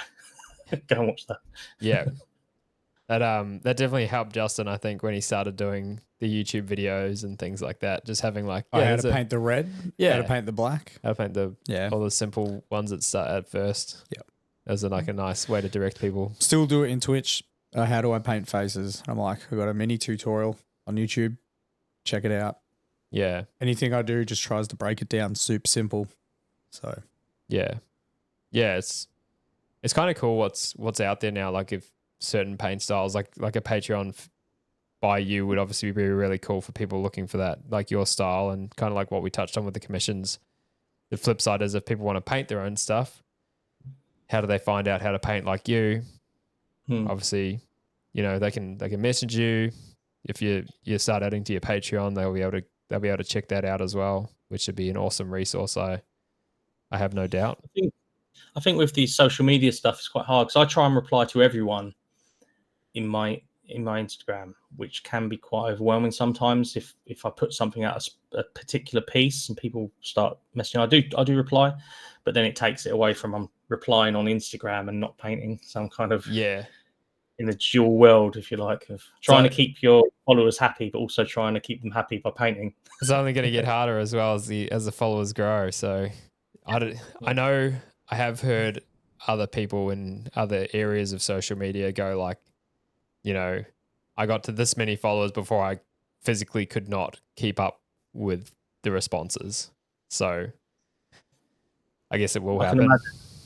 Some of these guys like Mavericks Paints, I can imagine, God, his inbox must be crazy, just full of stuff. And some people draw negative influence as well. So I'm quite lucky. I've had a couple of haters, but some people with their content, they get haters turning up. So you end up with negative comments and death threats or whatever's going through their mailbox. And jokes on them. Content is content, baby.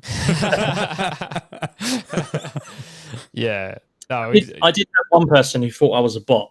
They actually, because I had a logo that I made, it was just the Warhammer logo, right? It's just chopped it up.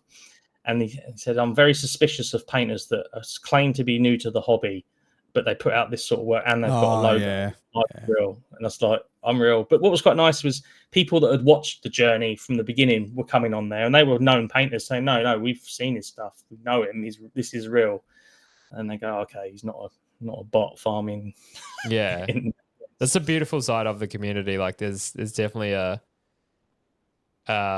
level of like people look out for each other a little bit. I think the camaraderie. Absolutely. That's a great word for it.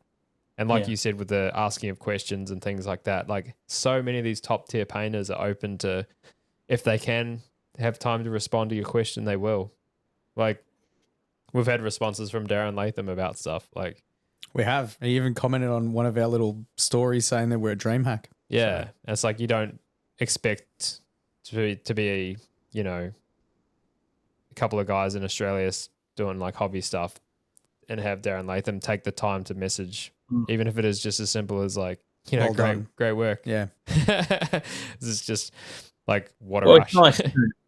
It's nice to see genuine people just talking about the hobby. You guys are genuine people, so there's no pretentiousness. It's just, you will naturally gain following just from being yourselves, I think, which is good in the hobby. People can just be themselves and people go, oh, I'm like that. I do that as well. I'm one of them, Yeah. People. Oh, exactly. It's totally, I think it's such a community as well where you can feel like an outsider starting it because it's not necessarily mainstream. So you can feel a little bit like, I'm kind of alone in a way. And the painting side and the gaming side of it can both be really, really intimidating getting into it when you're first picking up a paintbrush and a pair of clippers and some dice. It can be really, really intimidating. But like Den is the proof in the pudding, and it's why we always use him as a reference as to where you can get in a relatively short space of time. Ask a bunch of questions. Just get into people's inboxes. Be polite. Just be like, "Yo, I really love that purple you've painted on that plasma gun. Any chance I could get a recipe?" Like, just ask. Just ask. Absolutely. And majority of people are going to just want to help you. And yeah, the other side of that is, as the hobby grows in popularity, more people are going to be putting out content. Den's going to be putting out more content. Like, there's going to be more stuff for people to see and learn off. So, if you were starting today, the amount of like guidance and references that you would have at your disposal just at the click of a few buttons is insane. Absolutely insane. You would have watched, you said it yourself, I think you watched countless videos on techniques and paint schemes and things like that. I think once I decided on the style I wanted to paint, I just searched that stuff out, and then there's a few resources that I'll use just to keep up. And then I think after a little while you find your own style as well. Yes, it's heavy metal, but your own particular way of doing 100%. Yeah, and I don't like that being that watery. I like it to be more darker, so you do it like that because it pops more and how you see it. And yeah, it's nice how much resources there are for us to learn from. Well, it's pretty cool. Like, I think you're really starting to come into your own at the moment. Like, probably the last few months, you're really starting to like almost distance yourself from the heavy metal stock standard to like, when I see you post something, I'm like, I don't even read the title of the Instagram account. I know it's 84 paints, which is got to be a good feeling to be getting to this point. That is nice, actually. Yeah, that's quite a nice compliment, actually. Yeah, I do have a lot of people do message me, and they're like, it's really nice to see how you, and a lot of people actually say that I'm motivating them to paint because I show all the crap stuff as well. I don't paste the finished thing only. I'll say, here's this, I've done this backpack, or I've done this bit. This is 2 highlights of 4. And then people see that journey and they're kind of along with you. And then you do the edgy 360 video with the rock music, and they kind of feel like they've been part of that journey as well. And they love that, And some artists don't do that. They just post the model, whereas I could just take them along the journey because I'm too impatient to not post. I've done 40 minutes. That looks good. Take a picture, put it on Instagram. That's how I do mine. Nah, I think people are 100% there for the journey as well. I think, you can try just post your perfect works, but you'll be posting every. You're doing what I do. You do what I've started doing some whips now because I was like, I just need in between content. But you take them on the journey on the TikTok and Twitch, so they're on the journey. Like when I first saw your stuff, I would just join. It was like my guilty pleasure. I'd just join BFG Justice, think, hey mate, how's it going? And then you really just have this little chat. I was like, what's he working on now? How do you do that? Oh yeah. And then you watch it. So you have to take some credit as well. You have to take some credit for the 84 paints journey because you've been there in very key points, That's a pretty big compliment there. It is, yeah. I still remember when you jumped on pretty early on, and we did chat often, and then we chatted a couple of times on Insta. I reckon I was early on the 84 journey, and then he just bloomed like a beautiful flower and went off by himself, or a swan and just swam off. I think I was kind of like, oh man, his stuff's awesome. And like when I think you might have sent a few pics to Justin early, and Justin would show me at work, and I was like, oh, that's sick. He's like really going heavy metal with it. And then like a couple months later, I think I saw your stuff and I was like, oh okay. this guy's not joking around. It's quite strange because you don't see your own painting ability, because you've been doing it. You can see your own imperfections as well. So it is quite nice when people say that's perfect. But in my head, I'm like, it's not. I can see a problem with it. Yeah. Because you see your own. I'm my worst critic. I'll be like, I've missed a highlight. No one's mentioned it yet, but I can now see it. But I've done the 360 video. I can't take it back. So I'm like, next one. Will be a bit better.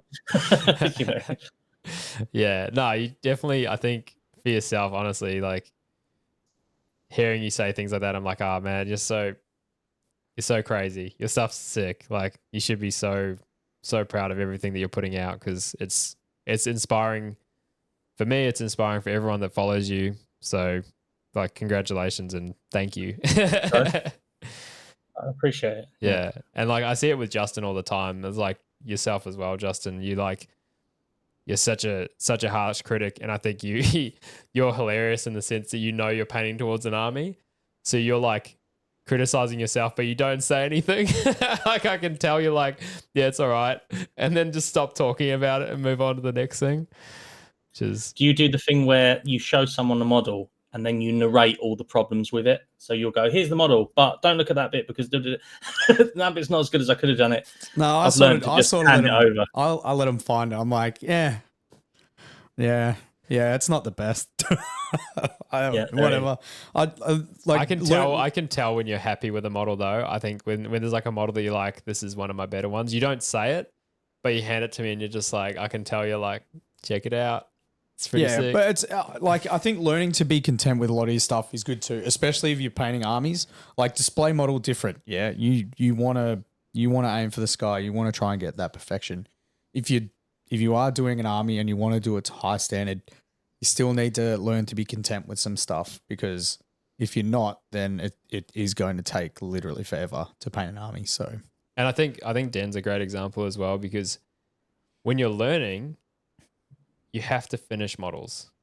You can't, like, Den probably could have painted that first ultramarine and painted it 100 times before he was like truly happy with it. Like, he obviously had a vision of where he wanted to get to.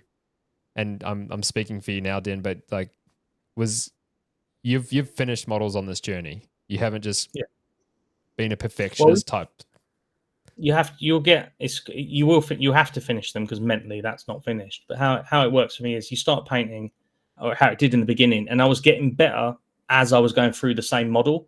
So when I get to the end of the highlights, I'm actually better at the first ones that I'd started, and I was like, oh, do I start again? Because no, just finish it off. So then the next one, the same journey, I was good here, and then it was getting better over the time, and then you just finish it. Now I look back and go, I could definitely do that one again a lot better, but the next one is going to be better. Obviously, there's a ceiling, right? I can't just constantly improve, which is why I've taken on new things to get better at. So edge highlighting, I'm fine with that. Glazing, I'm quite good at. Now I'm like, let's do the non-metallic metal. Let's get these all to a certain height and then use them all to the best ability I can. That would hopefully have a model that can win a competition. And that's kind of how I'm approaching it, is putting all my points into edge highlighting was the first one, then the glazing, and then go from there. Yeah. Do you have a good way to tackle it? 100%. Yeah, absolutely.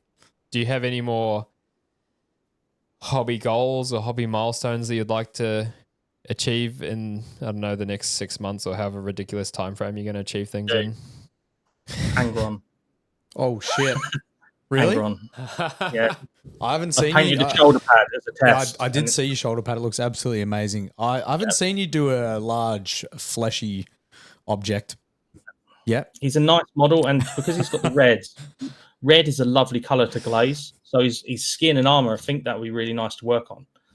So I think that's going to be one that I tackle. It'll be a long burn. It'll be in the background as you're working on stuff, because it's such a big one. But I am faster at painting. I'm just clearing bits of my schedule so that I can paint more. So like I said, I only get 40 minutes of time maybe, and then I go and do something else. And then I don't paint I haven't painted for 5 days, 6 days maybe.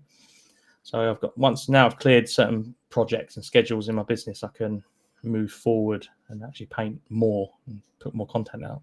You know what I love about this, having guests like yourself on, hearing the routines in which they paint and how different they all are. There's so many great painters we've spoken to, and every time their routine for painting is different. Like, to be honest, when I first started this podcast and having guests on and things like that, I thought every good painter we had on was going to be like you. Like, I paint 3 hours a night, every single night. And that's not how it is. I'm the only psycho going around doing that type of stuff. But that's the intention, right? I did this mental thing. I would like to do one bit of painting every night, even if it's just a base coat of something, just so you're using your hands just to do that. But life gets in the way, right? I've been in London a lot this week, getting back really late, and then not being able to paint because it's too late, and I've probably had a few beers at the pub. So I don't paint when I'm drunk, and I don't paint when I've had too many energy drinks. So that's the rule, because I don't want to ruin what I've done. Yeah. Yep. That one jitter. Oh god, yeah. Yeah. No. I've just ruined all of that work that I did last week when I last painted. So no, I won't drink. I won't drink and paint, and I won't do the energy drinks and paint. Yeah. Yeah. So if you're in a rhythm, you're trying to get on your brush every night. Yeah. Yeah, at least something. I mean, but then you get drawn in. For me, I get a bit like a pre-anxiety of painting. I'm like, oh. Usually because I'm painting on one model at a time, which is why I go back to the Darren Latham multiple projects. If I'm doing one thing, I know I've got it to the final highlight, and I've now got to not just pick up the brush fresh, but I've got to do the sharpest highlight, having not painted for 3 days. And then you're like, God, this is anxiety building. And then the first lines you do are a bit shaky, a bit fatter than you normally would. And then after you've done maybe 3 parts of the panel, you start to get into the flow. So I do have a little practice marine that I leave on the side that when I'm doing stuff, I just quickly, just to get into the flow, and then I'll pick up the other one. And it's a cool little few jump shots before the game. Yeah, just warm up. That's a cool little hobby hack, I think. Just have a little like paint it multiple colors. So one leg is green, the other's blue. There's this, and then you just wrap around. You know the Space Marines with it's like a panel that they have on the hip. It's the nicest panel to highlight in any Space Marine. With that as well, get all different colors, and then you can just go around it quickly. You go, right, practice, go on your real model. I got a real random question. When you're starting highlighting, where do you start first? Which is the first edge highlight you do? The leg panel. You know, there's the long line. Long one? The long one, and it goes to the ankle that curves around that bit. Yep. I leave the ankle bit to the last because that's the hardest edge highlight to get that circle perfectly with 3 of them. That one's I'm ready now. Let's do it. And the knees, the one that's the hardest. Yeah, that long straight line is the first thick highlight because that sets the pace. And then you go, right, now I'm into it. Yep. That's mine too. It is. Every time you come on my stream, that would be the first highlight I do. Or that square one on the hip, because some of the Space Marines have the hip guard that's thing. That's a nice one as well. The top of that is always horrible because the mold lines are always a bit like that or quirky, so you have to freehand the top of it in. You can't just run along the edge. But these are really low level tricks, that you figure out over time with these. Don't breach the middle of the brush with the panel, because that's where the belly is. You breach that, the paint flows out. That's where you get these blobs sometimes. So it's the tip of the brush on the edge, not don't run it into the center because it will pour out over it. There you go. Some quick little golden hobby tips. You can go very deep with edge highlighting.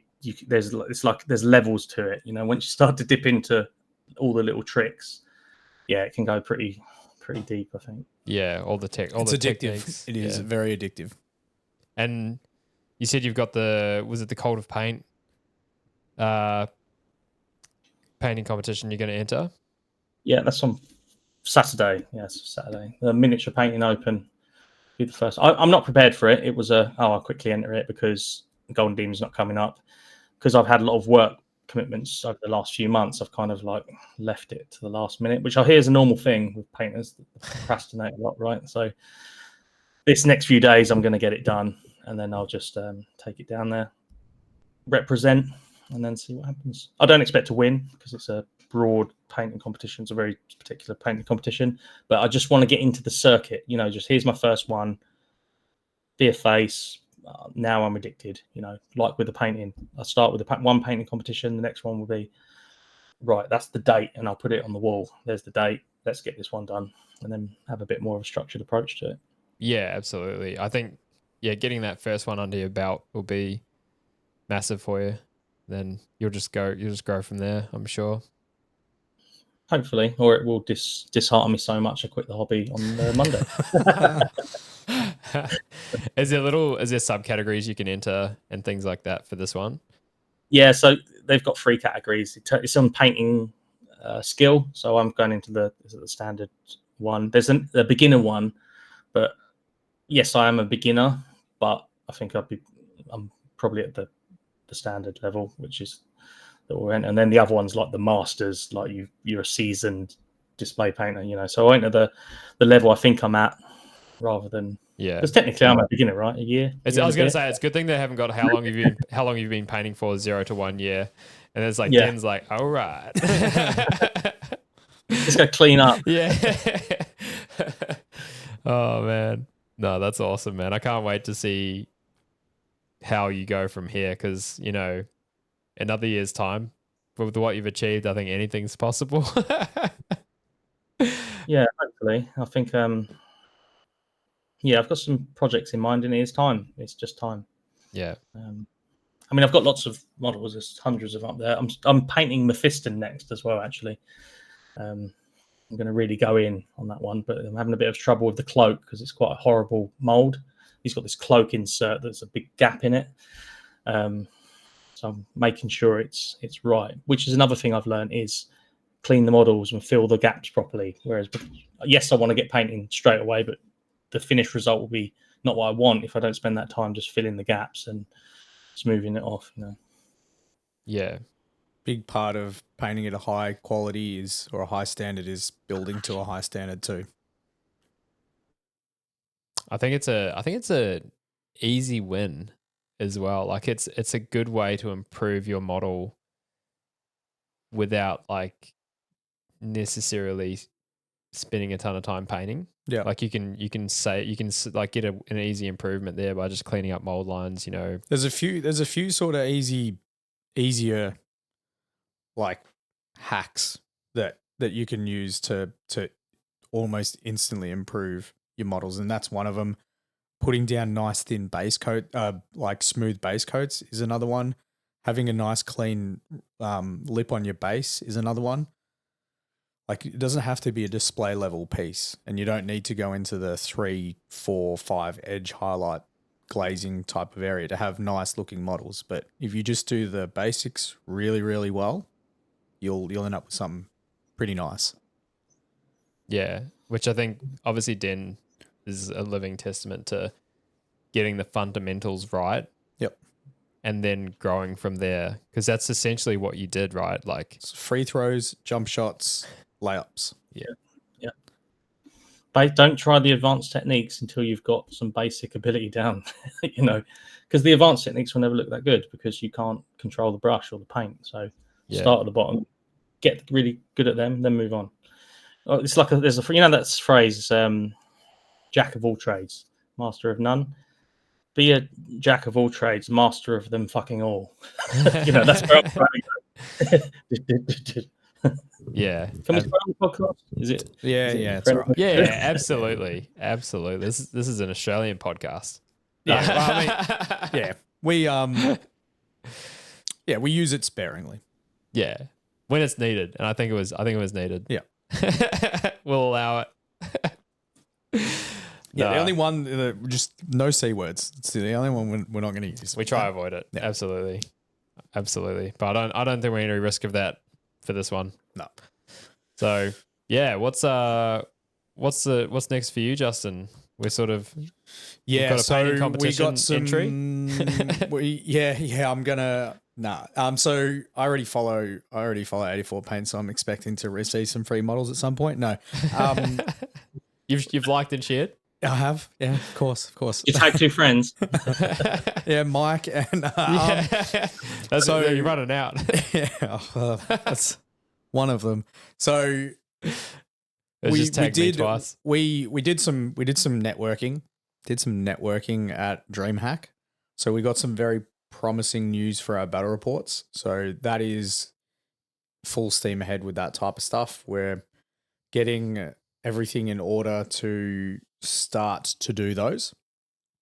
So I'm going to continue painting my Blood Angels so that I can play some 2,000 point games and have multiple options to be able to switch up, because it's going to be very hard for me to paint 2,000 points of Blood Angels and then switch to another army and paint 2,000 points of that.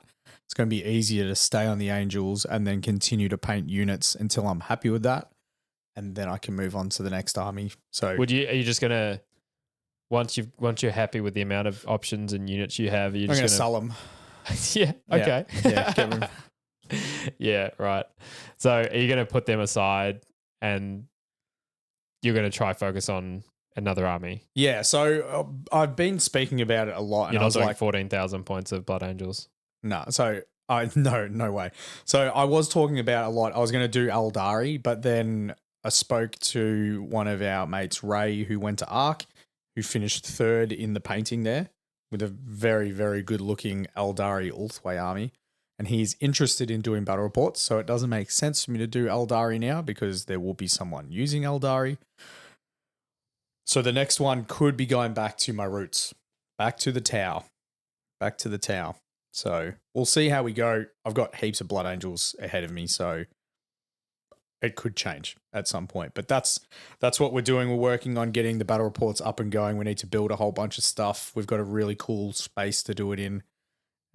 Very, very promising news. So that's sort of what I've got planned out. More content stuff too. I need to start pushing the content. Can't be a content creator without posting content. So I've got to get back on that train. Yeah. Fantastic. That's what I'm doing. Awesome.